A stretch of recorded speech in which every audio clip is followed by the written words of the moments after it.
আলহামদুলিল্লাহ, আমরা শুরু করতে যাচ্ছি আমাদের অনুষ্ঠানের দ্বিতীয় পর্ব, ঔষধ আলোচনা।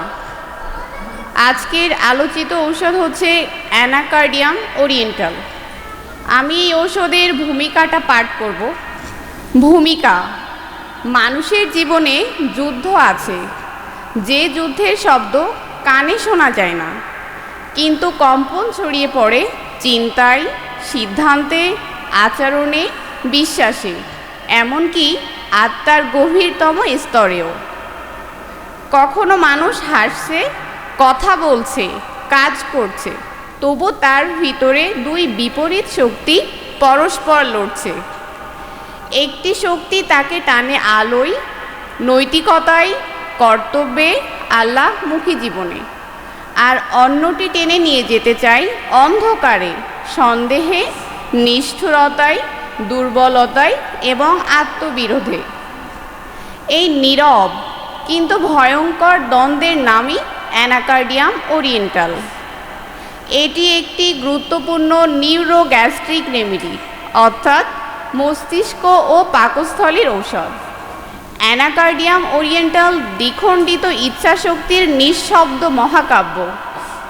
এটি কেবল একটি ঔষধ নয়, এটি মানুষের দ্বিধা বিভক্ত সত্তা, ভাঙা ইচ্ছা শক্তি, অস্থির বিবেক এবং আত্মপরিচয়ের সংকট, এই সব কিছুর এক গভীর মনস্তাত্ত্বিক প্রতিচ্ছবি, যেখানে রোগী প্রায়ই অনুভব করে আমার ভিতরে যেন দুজন মানুষ বাস করে।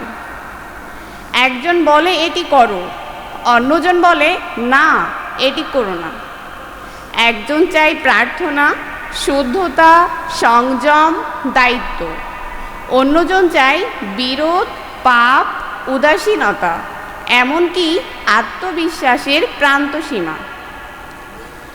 এই দুই মনের টানাপোড়ানে ব্যক্তি ধীরে ধীরে ক্লান্ত, বিভ্রান্ত, অনিরাপদ এবং নিজের কাছেই অপরিচিত হয়ে ওঠে। অ্যানাকার্ডিয়ামের কেন্দ্রবিন্দুতে আছে উইলের ভাঙন, অর্থাৎ ইচ্ছা শক্তির ভাঙন। শুধু সিদ্ধান্তহীনতাই নয়, বরং এমন এক অন্তর্দ্বন্দ্ব যেখানে ইচ্ছা আছে কিন্তু স্থায়িত্ব নাই, জ্ঞান আছে কিন্তু প্রয়োগ নাই, বিবেক আছে কিন্তু বল নাই, আদর্শ আছে কিন্তু তাতে দাঁড়িয়ে থাকার শক্তি নাই। এ যেন এমন এক মানুষ যে সত্য জানে কিন্তু সত্যে স্থির থাকতে পারে না, ভালোবাসতে চাই কিন্তু বিশ্বাস করতে পারে না, সামনে এগোতে চাই কিন্তু নিজেই আবার নিজের পথ রুদ্ধ করে। এই ঔষধের মানসিক জীবন এক বিস্ময়কর ও বেদনাময় ক্ষেত্র। এখানে আছে স্মৃতিভ্রংশ, মনোসংযোগের দুর্বলতা, চিন্তার শীর্ণতা, নির্দেশহীন ক্রোধ, অকারণ নিষ্ঠুরতা, নিজেকে দুর্বল ও অবহেলিত মনে হওয়া, অভ্যন্তরীণ শূন্যতা এবং এক ধরনের নৈতিক দ্বিধা, যা মানুষকে বাহির থেকে স্বাভাবিক দেখালেও ভিতরে ভিতরে চূর্ণ বিচূর্ণ করে ফেলে। সে হয়তো চায় মানুষের কাছে যেতে, কিন্তু কাছে গেলেই অস্বস্তি হয়। সে হয়তো ভালোবাসতে চায় কিন্তু হৃদয় খুলতে ভয় পায়। সে হয়তো মহৎ হতে চায় কিন্তু তুচ্ছ প্রবৃত্তির কাছে বারবার হেরে যায়। এই ব্যর্থতার পুনরাবৃত্তি অ্যানাকার্ডিয়ামকে শুধু দ্বৈত মানসিকতার ঔষধ নয়, বরং অন্তর্গত বিভক্তির মহা ঔষধ করে তোলে।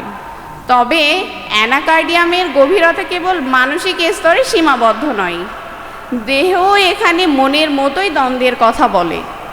রোগী অনেক সময় এমন সব উপসর্গ বহন করে যা একদিকে নিষ্পেষণ, চাপ, ভার, আবদ্ধতা, আর অন্যদিকে অদ্ভুত উপশমের কথা বলে।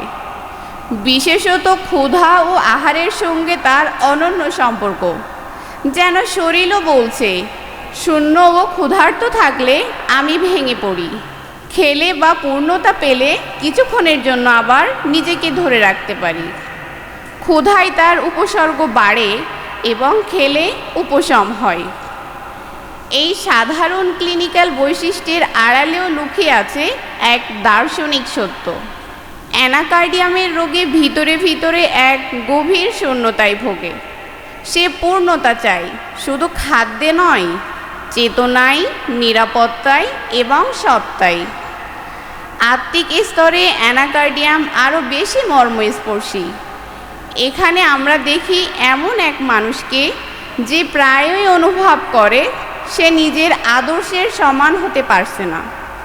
সে জানে কোনটি শুদ্ধ, কোনটি সঠিক, কোনটি আল্লাহমুখী, তবুও তার ভিতরের আরেক শক্তি তাকে টেনে নামায়। এই অবস্থায় রোগী কেবল মানসিকভাবে নয়, আত্মিকভাবেও ক্লিষ্ট হয়ে পড়ে। সে নিজের কাছে ছোট হয়ে যায়, প্রার্থনায় অমনোযোগী হয়, সিদ্ধান্তে দুর্বল হয় এবং ধীরে ধীরে এমন এক নীরব যন্ত্রণায় নিমজ্জিত হয় যার ভাষা সে অনেক সময় নিজেও খুঁজে পায় না। এই জায়গাতেই অ্যানাকার্ডিয়াম কেবল সাইকিয়াট্রিক পিকচার নয়, বরং এটি নৈতিক ও আত্মিক সংগ্রামের একটি জীবন্ত মানব নকশা। অ্যানাকার্ডিয়ামের সবচেয়ে বড় শক্তি হলো এটি আমাদের শেখায় মানুষের ভিতরের ভাঙন সবসময় পাগলামি নয়, অনেক সময় তা হলো অসম্পূর্ণ একীকরণ, একটি আত্মা যা এখনও নিজের সব অংশকে মিলিয়ে নিতে পারেনি। এমন মানুষ দুর্বল নয়, বরং সে প্রায়ই গভীর, সংবেদনশীল, নৈতিকভাবে জাগ্রত, কিন্তু ভিতরের বিরোধে সে আহত। তার সমস্যা শুধু খারাপ হওয়া নয়, বরং নিজের ভেতরের বিচ্ছিন্ন শক্তিগুলোর মধ্যে শান্তি প্রতিষ্ঠা করতে না পারা। এ কারণেই অ্যানাকার্ডিয়ামের রোগীকে বোঝার জন্য কেবল লক্ষণ যথেষ্ট নয়, তার ভেতরে যুদ্ধের ভাষাও জানতে হয়। এখানে অ্যানাকার্ডিয়ামকে আমরা কেবল একটি ঔষধ হিসেবে নয়, বরং একটি মানব অভিজ্ঞতা, একটি নীরব মনস্তাত্ত্বিক ট্র্যাজেডি, একটি আধ্যাত্মিক সংগ্রাম এবং চিকিৎসা বিজ্ঞানের দৃষ্টিতে এক অসামান্য প্রতিচ্ছবি হিসাবে দেখব। আমরা দেখব কিভাবে এই রেমেডি মানুষের চিন্তা, ইচ্ছা, স্মৃতি, নৈতিকতা, আত্মবিশ্বাস, সম্পর্ক, শরীর, স্বপ্ন, ভয়, ক্ষুধা, শূন্যতা এবং আত্মিক টানাপোড়েনের ভেতর দিয়ে নিজস্ব ভাষা নির্মাণ করে। আমরা অনুভব করব অ্যানাকার্ডিয়াম শুধু সেই মানুষটির জন্য নয় যে দুই মনের কথা বলে, বরং সেই প্রত্যেক আত্মার জন্য যে কোনো না কোনোভাবে নিজের ভিতরে বিভক্ত এবং নিঃশব্দে খুঁজে ফিরছে একটি ঐক্যবদ্ধ সত্তা, একটি স্থির কেন্দ্র, একটি আভ্যন্তরীণ শান্তি। সুতরাং অ্যানাকার্ডিয়ামের অর্ধে প্রবেশ মানে কেবল একটি রেমেডি পড়া নয়, এটি এমন এক মানুষের অন্তর্জগতে প্রবেশ যে বাহিরে হয়তো সাধারণ, কিন্তু ভিতরে বহন করছে এক অদৃশ্য গৃহযুদ্ধ। আর এই গৃহযুদ্ধের ইতিহাস, ব্যথা, প্রতীক, উপসর্গ, দর্শন ও চিকিৎসাগত তাৎপর্য সব মিলিয়েই অ্যানাকার্ডিয়াম হয়ে ওঠে হোমিওপ্যাথির অন্যতম গভীর, নাটকীয় এবং মানব মনস্তত্ত্বের দিক থেকে এক অনন্য মহা ঔষধ।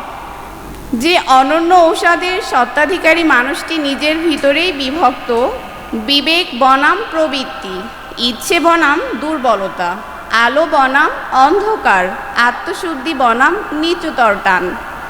এই সকল সংঘর্ষে তার দেহ, মন, সিদ্ধান্ত, স্মৃতি, সম্পর্ক ও আত্মিক জীবন ক্ষতবিক্ষত হয়ে পড়ে। এটি তাই কেবল একটি ঔষধ নয়, বরং দ্বিখণ্ডিত মানুষের অন্তর্জীবনের এক মহাকাব্যিক চিকিৎসা চিত্র। ধন্যবাদ সকলকে। আসসালামু আলাইকুম রহমতুল্লাহ।